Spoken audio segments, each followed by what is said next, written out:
Good morning. It is 10 o'clock on Tuesday the 29th of June. I'm Jeremy Lee and welcome to the JLA Plus live briefing.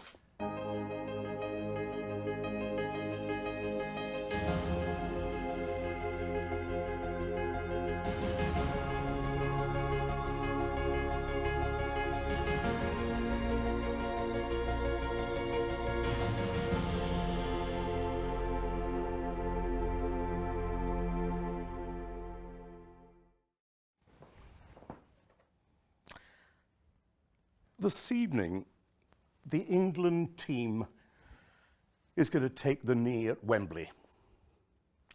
Black Lives Matter has gained traction all over the world. The corporate world is talking seriously about racism and bias, and there is an acceptance that diversity in all its forms is both morally necessary and good for the bottom line. But there's still a big question.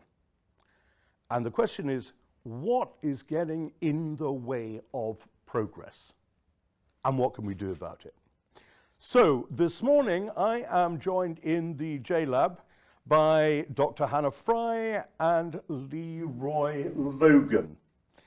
Hannah, I should say, is, Hannah is a huge TED hit. Hannah is a lecturer in the mathematics of cities.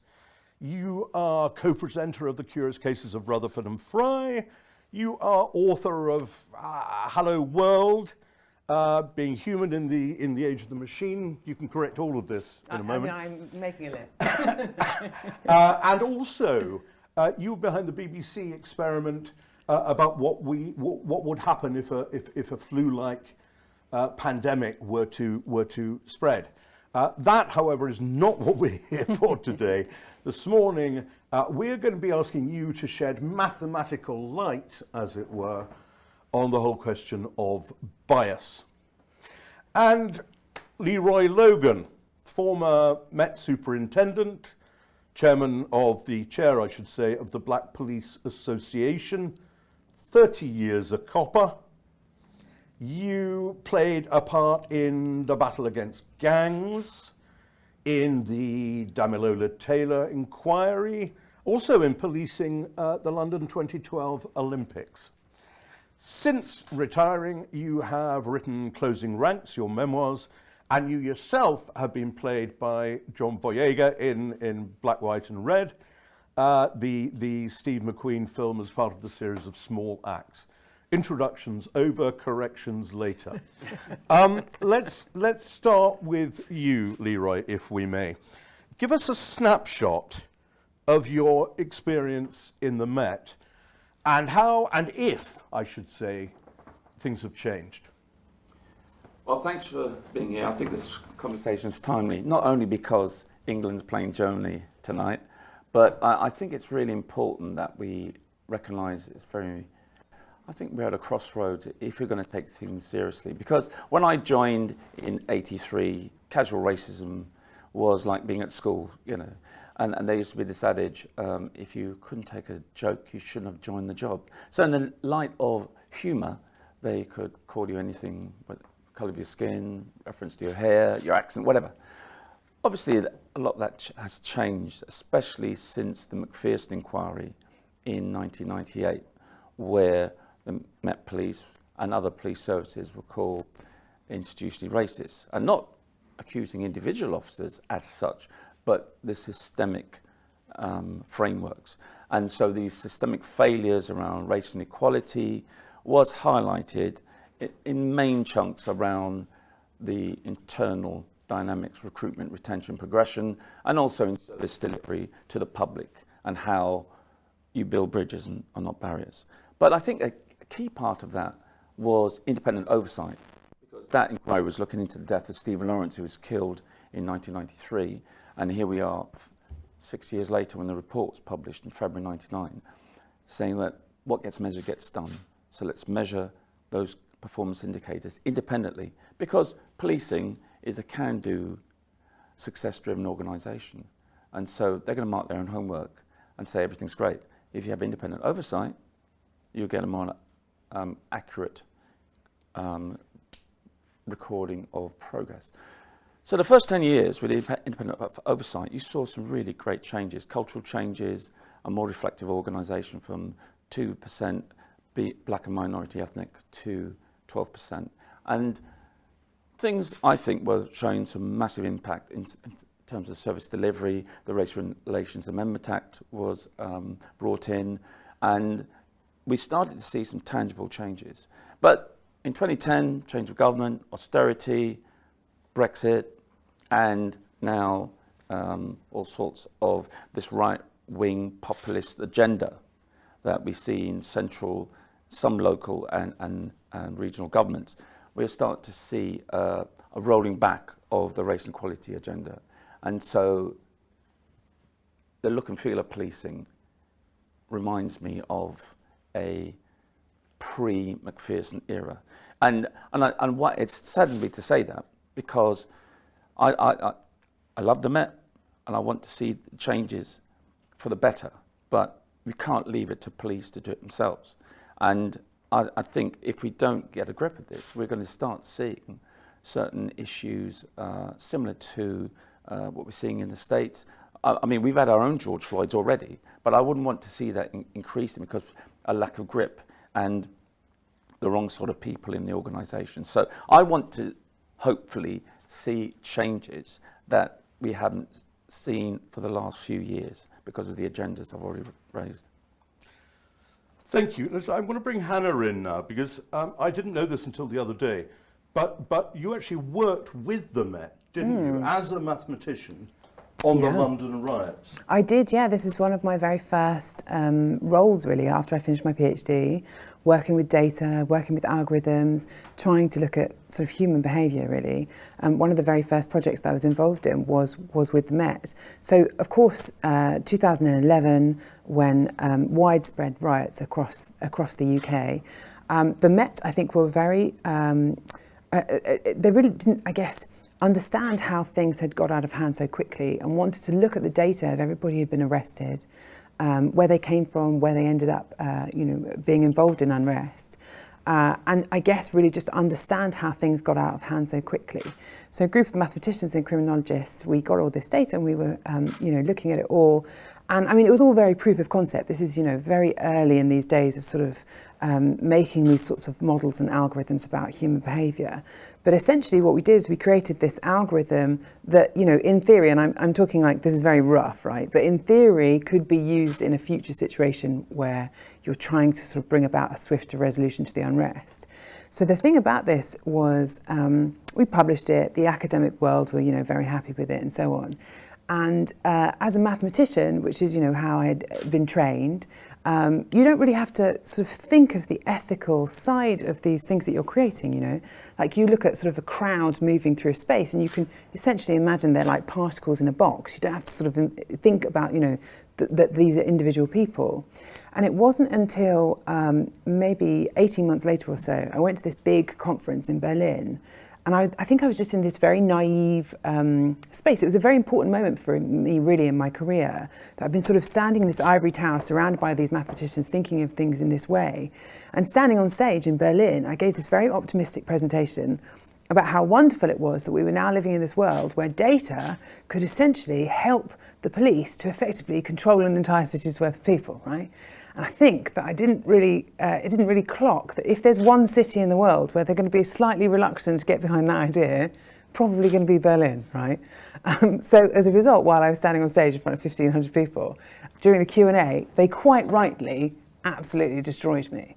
But as I say, this is a very important moment for me because at that point, I realised you can't just build this stuff, kind of put it on a shelf and decide whether you think it's sort of good or bad in isolation. You really have to think very, very carefully about the world in which you're embedding these algorithms in about the world, that connection between the human world and the data-driven world.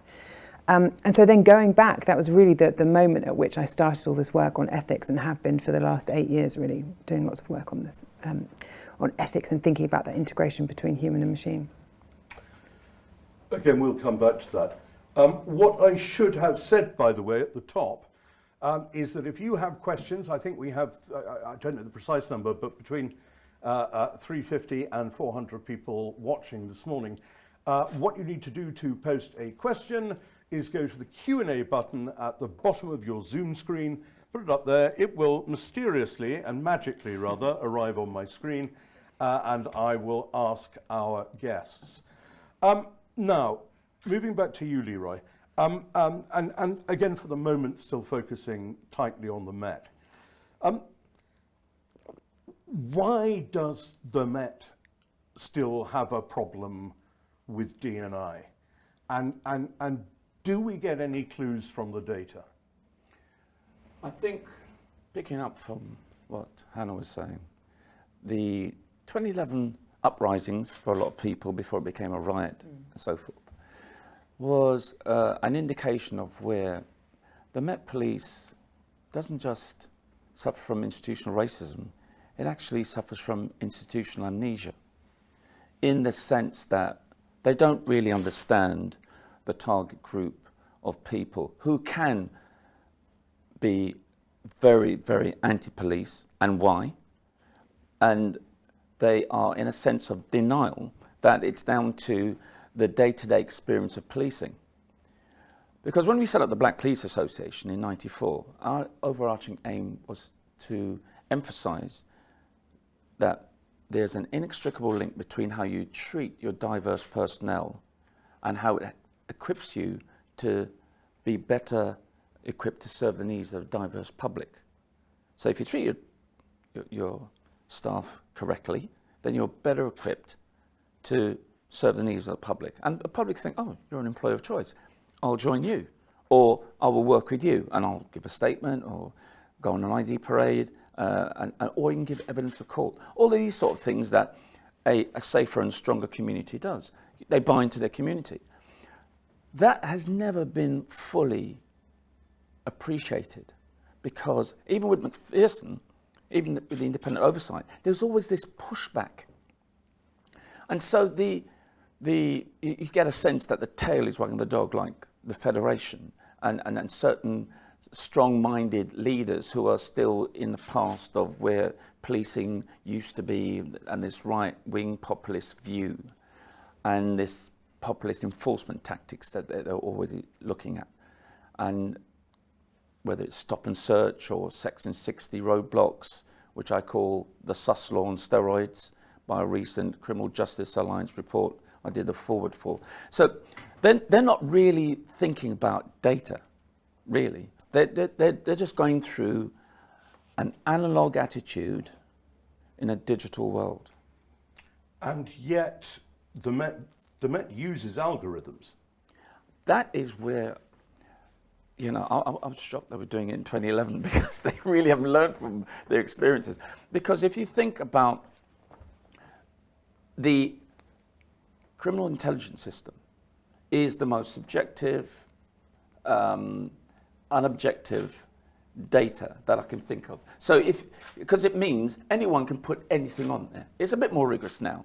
But in my day, leading up to 2013, and I'll give a caveat in a minute, you could put more or less what you wanted on there, really. And it's not going to have the rigor. You're not going to have the supervisor leadership and say, by the way, why are you putting on that information about that person? Is it driven by that person's culture, their lifestyle, their color? So, because it's not really, unless you want to be unpopular. And I was Mr. Unpopular, because I basically used to ask them, why is that? The authority levels at various powers that as a superintendent, I'd have to have that real rigor. I'll be questioning it. Now, because that didn't bother me, that was my job. And the ethics and the ethical leadership, that's part of that. So you start to understand that if you don't have that real sort of focus, and my focus came from, I'm a black man who happens to be a cop, not a cop who happens to be black. I come in with my values, I integrate, I don't assimilate, I'm not going to buy into the norms and values of the culture, because that will prevent me being objective. And I suppose it's my science background as well. As a scientist for a few years before I became a cop, I did recognize when, A plus B equals, not A plus B is skewed off somewhere. So I'm going to be as objective as possible. And that's where I find that a lot of officers are easily bought into the culture. They show a way in which they put information in the criminal intelligence system, and then, lo and behold, they put an algorithm on it. So you're going to have false positives. And a good example of that is the gangs matrix. You'll know that was brought in 2013 by Accenture. It's got a checkered past as far as I'm concerned. But our current Prime Minister, Boris, brought it in hook, line and sinker and said it was the best thing since sliced bread. Well, I must admit, they must have done it after my retirement in 2013 for a reason, because I was kicked up an absolute stink about it, because it's quite clear it's institutional racism by algorithm.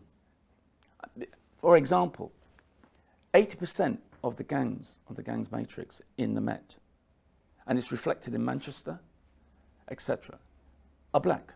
And they're street gangs, in essence, but you don't see the white gangs, the white European gangs, and they're conspicuous by their absence. So you think to yourself, well, how does this work? And just in closing, I didn't just see this in just reading on it. I was doing some anti-gang work in East London between 2016 and 2018.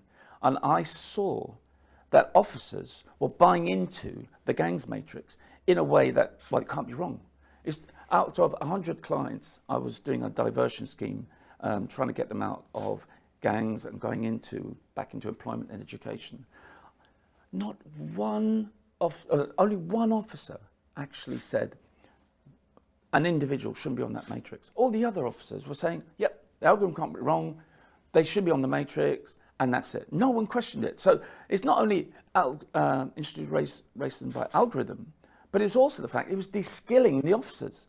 So I would suggest in any organisation, please don't allow your algorithm to overtake the skills and abilities of the human factor, because that, in a lot of ways, can give you that sort of ethics and integrity that's key, because I don't know how many algorithms are ethical.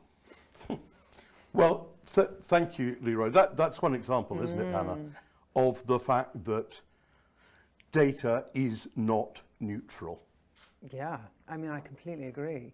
And the thing is that, I mean, there's I could give you a whole list of examples that are, I mean, I think that's really shocking, right? Like, there's another one in Chicago that had this similar idea, and it was based on the idea, obviously, gun homicide in Chicago is an incredibly bad problem. It happens all the time.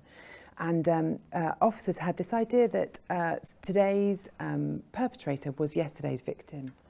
And essentially that it's a lot about retaliation, and that's the reason why you get this terrible situation. So what they wanted to do was create a network between people, so to find associations, find friends, and try and work out, predict essentially who would be both the victims and the perpetrators of tomorrow. And what they did is they came up with this heat list, right, which didn't distinguish between which side you'd be on, perpetrator or victim. But the idea was that with this list, officers would go and visit people's houses, and it would be part carrot, part stick, right? So it'd be like, you need to sort of change this path you're on, otherwise there'll be serious consequences, but also here are all these sort of social care systems that we can help to help you to change your direction. That was kind of what it was supposed to be. So it had this very good intention. But actually what ended up happening was that whenever there was an unexplained homicide by gun, the officers would start at the top of this heat list and like basically work their way down. And there was a sort of an overview of how well this algorithm had worked in the end. And they found that actually the people whose names appeared on this list were no more likely to have been involved in gun crime, but were far more likely to have been arrested in connection with a gun crime or any other kind of event. And it was essentially just automated harassment, really, I think.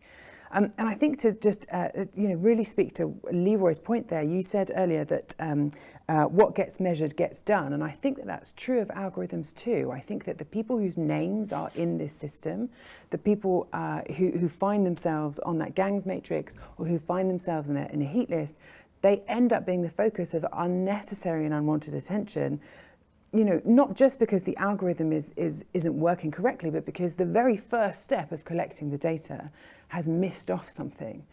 And I think that actually there have been a number of these very, I think, appalling examples, really, in the last 10 years particularly. But I think that actually what we're realizing now is that even when you do your absolute best to avoid embedding racial bias in these systems or any other kind of bias, it's incredibly difficult to do. So there was a very important paper that came out at the end of 2019 that was looking at an algorithm that is widely used across America to really assess people's health and their level of risk, and essentially to decide how much medical aid people should be offered. And the data in this didn't include race as a factor. It didn't include any sort of proxies for race like postcode, which often, postcode essentially does end up, implying race in a lot of areas. And the people who designed this algorithm had even been very careful and tried to make it so that the average results for both black and white individuals was the same. They tried to be very careful. But what this analysis showed, essentially, was that this system, for a particular risk score of health, a black individual would be far, far sicker than their white counterpart. And the reason for this was that they were using the amount of money that had been spent on their health thus far as the predictive factor. But of course, if you don't have access to health insurance, which means, which happens predominantly to people from black communities in America, the world is already sort of counting against you. And the consequence of this algorithm was that hundreds of thousands of black Americans were not being offered medical care, medical aid, when they would have qualified had they been white. And I think that this is the thing, even when you try your damnedest to avoid embedding these kind of biases, you realize that these are not just glitches in the system. These are not just bugs that you can iron out. What you're seeing with algorithms is that they're accelerating and exacerbating all of the existing biases that exist in our society. And it just requires much more of a level of sophistication than just trying to spot the bias and we'll just take that bit of bias out. In which case, let me turn the question on its head. How can we use data, how can we use tech to reduce bias? So I think that there are positive things. I said actually overall, I think maybe I'm using optimism as a coping strategy, but I think overall I'm reasonably optimistic about what the future has to hold. I think that, that example, right, the Medicare example, actually it was the data that demonstrated this underlying bias, right, in the algorithm. The algorithm was at fault, of course, but it was the data that demonstrated just how unfair things were for different people. And I think that actually technology, I'm thinking of George Floyd as, I know you raised him earlier as an example. Actually, it was the fact that that was caught on tape, really, it was caught on camera to hold police officers to account. I think that there are positive things to be said about using data to analyse and really hold up the biases in society. I think it's not a coincidence that we are having this global conversation at a moment when the data really demonstrates the quite shocking disparity between how different groups of people are treated. And so say all of us. Let's move away a little bit. Can I just say one thing, please, before you move away? I think COVID has laid that bare of so many inequalities and injustices that we see in society, and just to move it away slightly around policing, because of even I've got American relatives and they talk about their 401k and the need to be a lot more proactive about their health because of the fact that they don't have a health service. But even we have a health service over here, and we still have those disparities. And for me, I think we just need to recognise the importance of not falling back into, we're going back into normality, we'll go back to the normal traits. And just to say, there was a report that was published by the UN Commission for Human Rights only yesterday, where they were talking about systemic failures, not just to be redesigned by the D&I bracket or label, but to really look at change because of, you know, historical, whether it's racism, imperialism, colonialism, institutional racism, whatever, and how we you know, we can't buy into, well, we'll polish up the D&I trophy cabinet and we're still good to go. We really need a structural change, and because there needs to be a root and branch change. I mean, they've been talking about a royal commission in terms of policing, but I think there needs to be something of that nature in the corporate world. I don't know if they actually have that sort of thing, but I believe that public organisations driven by politicians, I don't think are going to make the changes we want to see. Well, and I really think corporates can do that. That social change, I think, is really important. You've anticipated my next questions. I want us to move a little bit away from policing and criminal justice, although it seems fairly clear to me that it's the foundation for a lot of what we're talking about in terms of a fairer society. But I just want to pick you up on that thing. What I think you just said is that you trust the corporate world more than politicians to bring about a fairer society. Is that true? If so, why? Well, I think just go by what's been happening over the last few days around politicians. I think John Bercow really, I'm not a great fan of John Bercow. I've got his, I like his humour, but I think how he said that, you know, if I sold Matt Hancock at the price that he should, and then bought him at prices, and then sell him at his inflated view of himself, it would make a healthy profit. I can say that for a lot of politicians. It's not just Matt Hancock. And I truly believe that there's a skills deficit in a lot of people, in public officials. And I've seen that in policing. Now, I'm not saying I'm the greatest thing since sliced bread. Trust me, I'm not. My grandson thinks I am, but I am not going to fool myself into that. But my view is how the way in which things are looked at. It's more spin than substance. You're not getting policies that are objective. It's more personality driven. Brexit is a case in point. That's Boris's personality through and through. So my issue is, I see how corporate organisations have taken the lead. Look at Bezos, and he wants to be the first person to put a rocket on Mars and all these sort of things, which is, well, to be quite honest, you can't wait for public organisations to really do this. And I think it's because the rate of change that's required, and that's what I talk about. Public organisations still have an analogue attitude in a digital world, whereas corporates are digital.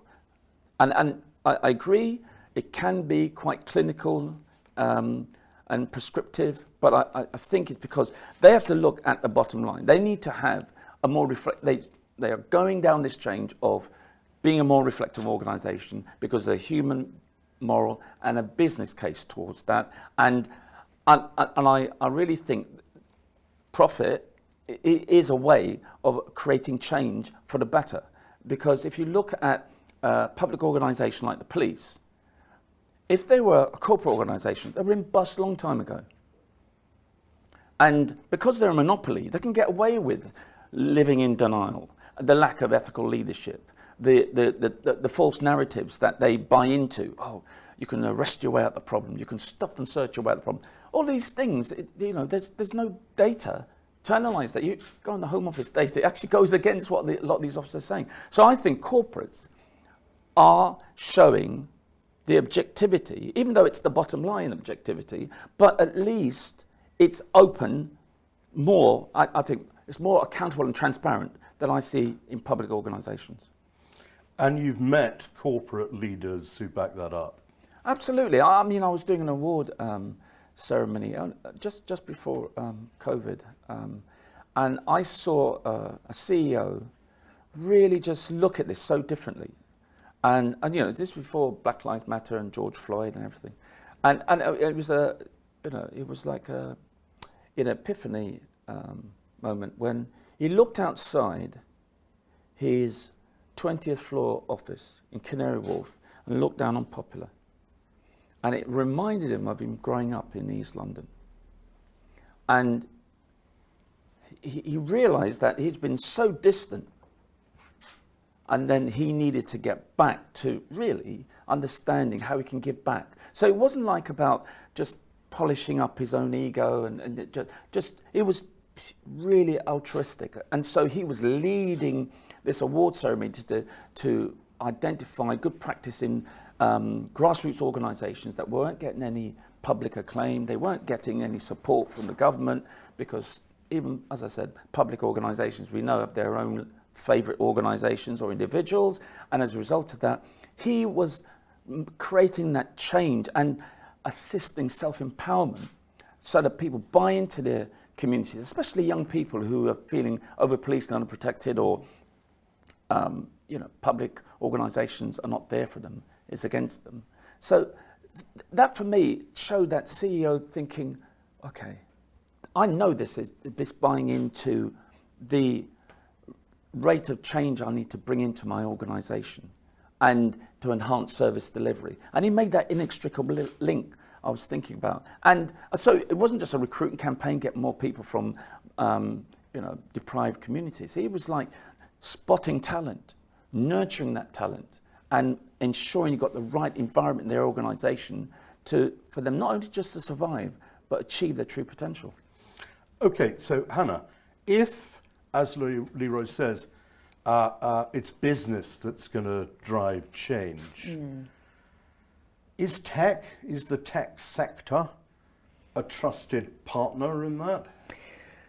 Well, so yes and no, I think. I think that we are sort of at a point in history, I think, where, well, okay, for starters, finally people understand what exponential growth is. I think that's that's one thing. But I think that technology is increasing at an exponential rate, and I think that society is sort of is only growing linearly. So I think that the gap between what technology is doing with artificial intelligence and with data and algorithms and so on is going so quickly that I think that there is a gap that that appears between what's regulated and what isn't. So I think that there's potential danger on that. But I also think that actually the tech sector and more broadly, people working with data have recognized in the past 5 years that these scandals of automated inequality really aren't very good for business. And I think that there is this business case, ultimately, for making sure that you're being inclusive with the products that you're creating, to make sure that you're not inadvertently excluding a certain group of people. I mean, so many companies have found this, right? Like there was,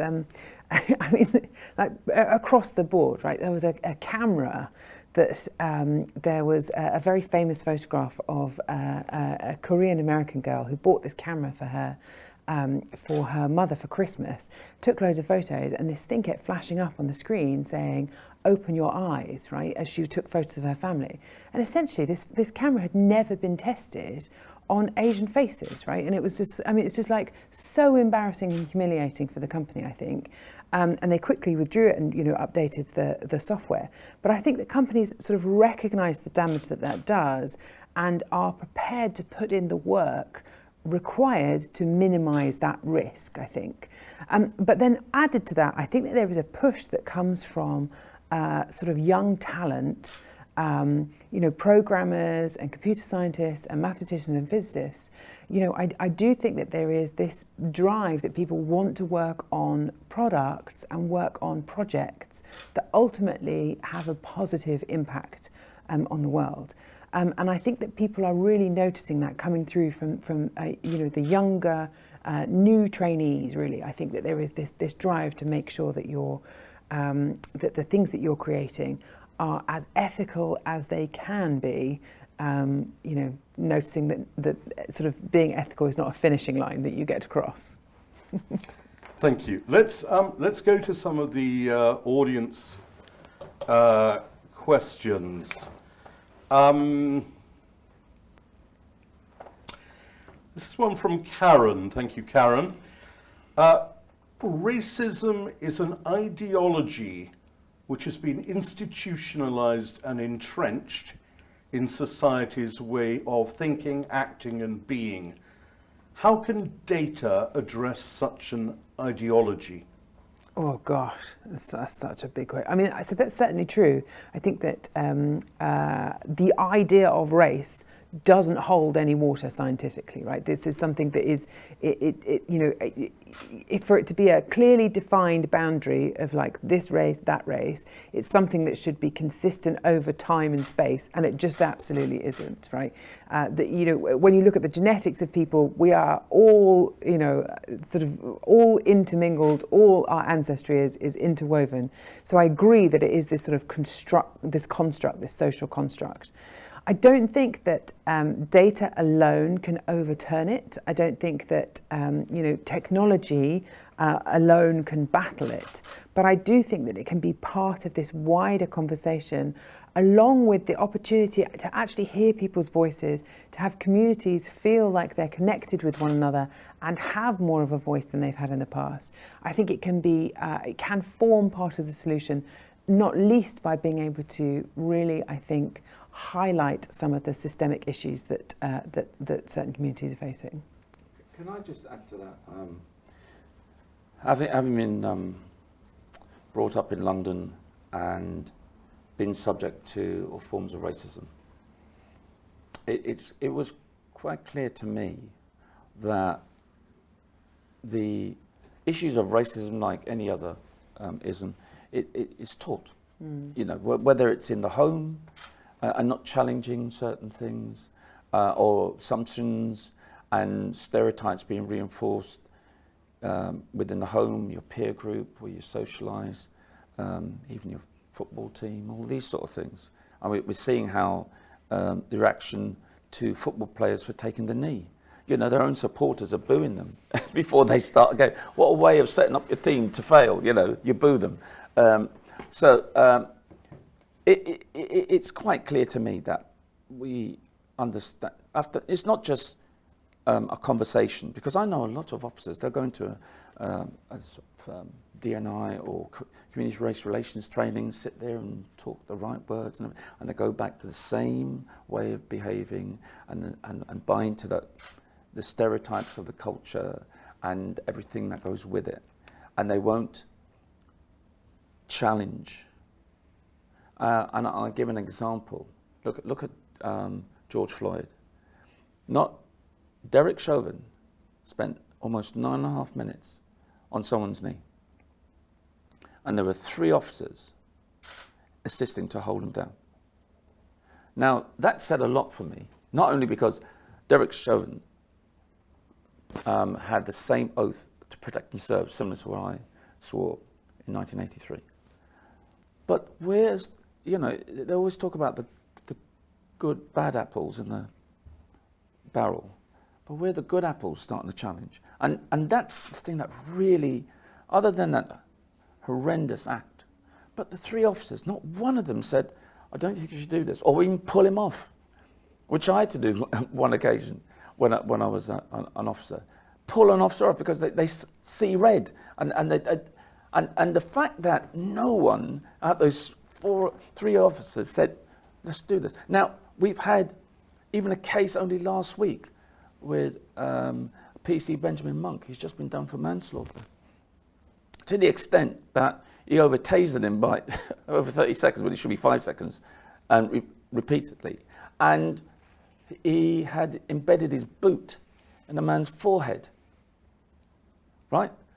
But the female officer, and I can't go into the details because obviously they couldn't get a verdict, but there's an allegation that she didn't try and stop him or pull him off. It was quite the opposite. So that is the thing for me, that where do you get the mindset to say, well, if you see someone's doing something wrong, whether they are a police officer or any person of authority or just the wider public, and you don't even at least think you should challenge it, you know, I'm not saying put yourself at risk or anything like that, then you're complicit by your silence, as far as I'm concerned. And that is the issue for me, that are you complicit by your silence? Are you allowing the bad apples to contaminate the barrel, and the good apples, unfortunately, are getting contaminated as well, and they're not speaking up? That is a big issue for me around what the conversation should be around. And I'm learning a lot of this racism. It strikes me that that's a question about leadership in one context, about education in another, and it's work in progress, I think. But this morning we've been trying to look at what's still wrong and what we can do about it. I want to ask you one final question, if I may. First of all, to Leroy. We talked a little bit about using data to anticipate problems, to identify problems and anticipate them. We talked a little bit about the barriers, but we haven't focused on that very much. What we need to do is to, and I appreciate it's not, using that word at the moment, it's not binary, it's not simple. Yeah?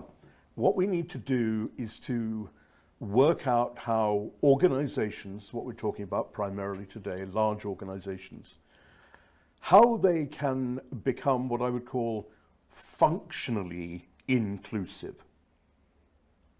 So the simple question is, simple question, but a difficult question. If you were talking to any large organization, city firm, public sector, whatever, and you were being asked to bring your experience to bear, what single thing would you be advocating that organization should do to become more functionally inclusive? As a senior leader, I used to pride myself as being someone who spent more time out the office or not looking at a screen and checking the environment in which I was creating. I mean, I could be in the conference room and say, yeah, this is our strategy, and making sure everyone knew their role, and they could come back and and I'll be checking the screen and everything's fine. But call me old school, but I'm a great believer of the personal touch. And one of the things I used to do, I like to cycle, so I still do, my main form of exercise. I used to jump on my bike. So my officers would know if I'm coming if I was driving along. But it's amazing, even in full uniform, just rolling up on a bike. And even members of the public would think, oh my gosh, what's that? Because they could tell just by my insignia that I wasn't just the regular general patrol officers. So I just wanted to know how they're playing this out, whether it's the prevention and intervention work, which I think is key, and to ensure that we are public servants after all. And I think the ethos of being a public servant is I think is still a laudable one. And I think if people really understand what that means, you're serving the public, then popularity is not part of it. Because you need to maintain that critical distance. So if I rolled up and I found my officers weren't doing the right thing, I'd have to challenge them. I might let them deal with it or speak to them later at the station. But I would say, listen, this is not what you're supposed to be doing. So for me, the answer is getting out your office. Do not just live by spreadsheets and a screen. Thank you very much. And also very interesting that you used the word serving just now. That debate that supposedly was settled years ago about whether it's a police service or a police force, strikes me as it's still... They're still thinking police force. Yeah. Because I know I've still got public service in my DNA. I'm wired that way. And the activism and advocacy work I still do, even in retirement, is part of that. I just hope a lot of people understand what public service is really all about. Thank you. Let's give the last word to you, Hannah. Again, you are standing up in front of any kind of organisation.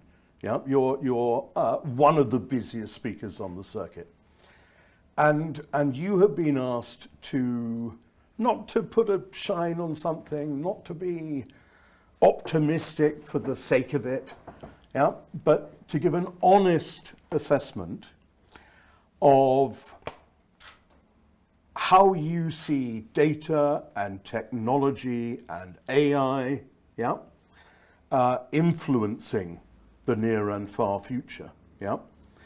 And you have this opportunity, although you're a mathematician, you have this, I'm just saying that to What do you tease mean although? I'm just saying that to tease you. You have this opportunity to say to that organization one thing that they should do to become functionally inclusive. What would it be? I really liked what Leroy says, and I think that idea of stepping out, that really is it for me.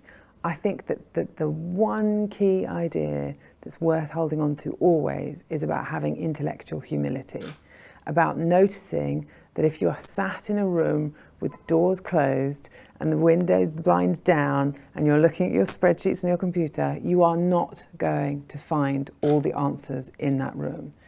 It involves stepping out, opening the doors, welcoming other people in from all walks of life, all different kinds of diversity, socioeconomic, race, gender, the full works, perspective, even sort of intellectual diversity, and recognizing that those different perspectives can offer something genuinely valuable, not just in terms of building something that is fairer and more inclusive, but also I think in building products that are actually just more profitable and appeal to a greater number of people. So I think that's it really for me. Open up the doors. There you go. I do actually have one more question for you, because I was teasing you before. Okay. So let me finish where my mind was going there. Simple question: yes or no? Okay. Yeah. Should mathematicians run the world? Definitely not on their own. Thank you. What a great note on which to finish. Thank you, everybody, for watching this morning. A fascinating conversation. We could obviously go on for a great deal longer. The answer, as I always say, is to put our speakers in front of your own audiences. That's the way we share information, solve problems, and grow our way back. Very quickly, a couple of things I would just like to trail. First of all, the next JLA Plus live briefing will be on the innovators. I'm not going to tell you any more than that, but we'll be looking at people who have brought about some extraordinary innovations. And on the 20th of July, 20 July, we will be, and the phrase I've come up with is looking at energizing the organization, because all being well, regulations are relaxed on the 19th. So on the 20th of July, we will be here in the JLA studio, the JLab, with a real live studio audience, as well as people watching streaming. And it'll all be about energy. That's that. Final thing, I keep saying there's no more, just one final little thing, is that this Thursday, we will be running our monthly forum for the event industry, and we will be looking at the role of event organisers and managers in persuading their own organisation to back what they want to do as we go back to in-person and in hybrid, to give them the money to do it, and also to look to attracting audiences back into the room. It'll be a fascinating discussion. If you would like to join that, whether you've been to a forum or not, all you need to do is send a little email to talk, T-A-L-K, at jla.co.uk. And indeed, if you'd like to be in the JLab on the 20th of July, same address, talk@jla.co.uk. I have been rambling on. I thank both of you, Leroy and Hannah, for joining us this morning. It's been fascinating, and people need to hear a great deal more from you. That's it. Have a very good day.